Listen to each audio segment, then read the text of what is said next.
안녕하세요, 조승입니다. 공통적으로 들어가는 소리가 있죠. 그 소리가 뭐예요?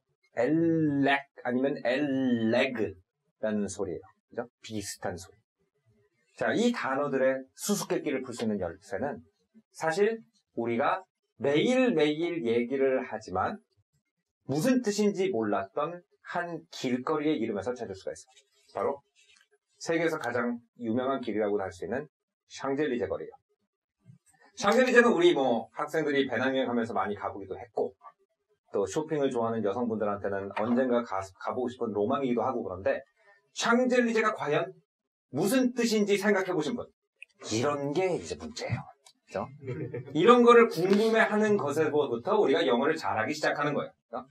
샹젤리제는 사실 굉장히 긴 유래가 있는 단어예요. 자, 샹은 일단 빼놓고 엘리제라는 단어를 보자고요. 그 엘리제라는 단어에 엘리제, 비슷하죠? 엘레. 아까 말한 그 소리가 들어있단 말이에요. 그럼 그 소리가 무슨 뜻인지 알면 아까 그 단어들을 외우고 풀 수가 있겠죠. 그러면 이 단어가 무슨 뜻인지 일단 알아볼게요.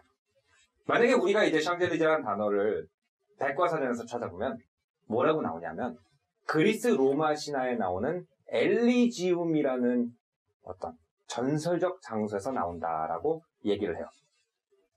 사실 엘리지움은 일종의 이제 천국이에요. 기독교가 있기 전에 옛날에 이제 우리 그리스 로마 신화 보면 제우스, 아폴론 이런 신들 나오잖아요. 그 시대의 천국이 바로 엘리지움이에요. 엘리지움은 누가 가냐? 엘리지움은 군인들이 가는 곳이에요. 옛날 그리스 고대 전설에는 시인이 가는 곳, 군인이 가는 곳, 정치가 가는 곳이 다 달랐어요. 죽어서 가는 곳이. 그 중에서 군인이 비겁하고 나라를 위해서 열심히 안 싸운 군인은 여기 못 들어가요. 나라를 위해서 열심히 싸우다가 죽으면 하늘에서 이렇게 비둘기 날개를 달린 여신 하나가 톡톡톡톡 내려와요. 그럼 나이키가 이 영혼을 데리고 어디로 가냐? 바다 위를 건너서 쭉 날아가다 보면은 섬이 하나가 나타나는데 그 섬의 이름이 바로 엘리지움이었어요. 이 엘리지움은 사실 우리가 옛날에 교과서에서 본 책인데 줄거리는 언젠가 논술 공부할 때 외운 적이 있는데 실제로 들여봐 본 적이 한 번도 없는 그런 책들 있죠. 그 책들 중에 하나가 바로 이 호메로스의 오디세이예요. 오디세이가 뭔지 모르는 사람 다 없어요. 아무도 없어요. 근데 오디세이를 읽어본 사람도 아무도 없어요. 이게 이런 책이죠. 그래서 오디세이에 보면은 이 엘리지움에 대한 얘기가 굉장히 많이 나와요. 왜냐면 맨날 전쟁하는 얘기니까 오디세이가. 죽어서 저 사람은 엘리지움에 갔다, 저 사람은 엘리지움에 갔다 이런 얘기가 나온단 말이에요. 그죠? 옛날 사람들은 교과서라는 게 없었기 때문에 이 오디세이를 실제로 학교에서 읽으면서 공부를 했어요. 굉장히 괴로웠겠죠. 그래서 처음에 이 엘리지움이라는 이름을 굉장히 잘 알고 있었어요. 얼마 전에 엘리지움이라는 영화도 나왔죠. 엘리지움이라는 영화의 줄거리가 뭐예요? 지구가 오염돼가지고 못 살게 돼서 일부 부자들이 우주에다가 큰 스페이스 스테이션을 만들어 놓고 거기서 자기네끼리 완벽하고 아름다운 환경에서 살아요. 그죠? 마치 그리스 전사들이 현실의 복잡함을 벗어나서 아름다운 곳으로 가는 것처럼 자기네들만 어디 가가지고 살고 있다 그래서 엘리지움이라고 불러요. 엘리지움. 그래서 파리 사람들이 그럼 이 길을, 이 번화가를 왜 샹젤리제라고 불렀냐? 옛날에 파리는 굉장히 더러운 도시였어요. 두 가지 얘기를 해드리면 첫째로 옛날에 파리의 주 교통수단은 마차였어요. 옛날에는 차가 안 막혀서 좋았을 것 같지만 차가 안 막히는 대신 마차가 막혀요. 마차가 막히면 자동차는 기계이기 때문에 가만히 있죠. 말은 살아있기 때문에 뛰어야 되는 말이 가만히 있으면 애들이 스트레스를 받아요. 스트레스를 받으면 지네끼리 싸우기도 하고 또 말은 스트레스를 받으면 아무데나 화장실을 가는 아주 나쁜 습관이 있어요. 그렇기 때문에 옛날 파리의 길은 항상 말 화장실이었어요. 길이 온통 오물로 뒤덮여 있었어요.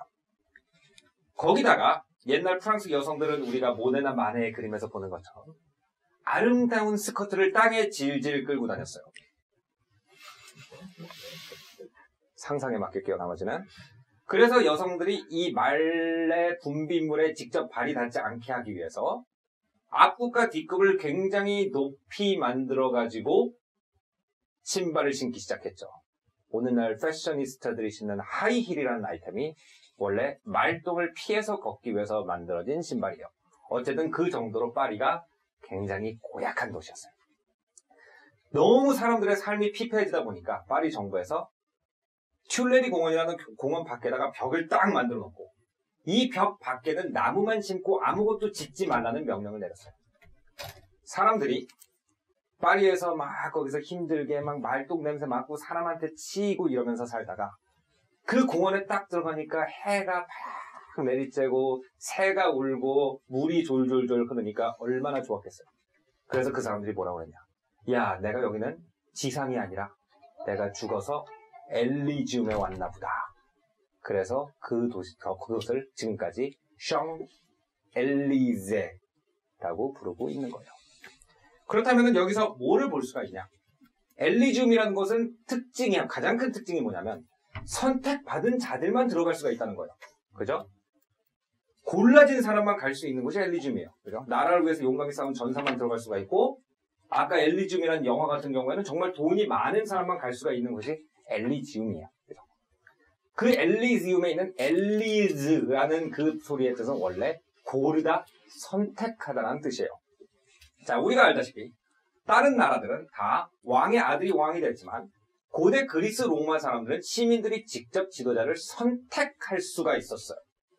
그걸 우리가 투표라고 부르죠.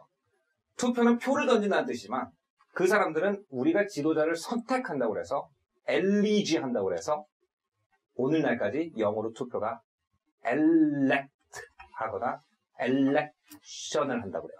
그죠? election이 지도자를 선택하는 것, 즉 투표라는 뜻이에요.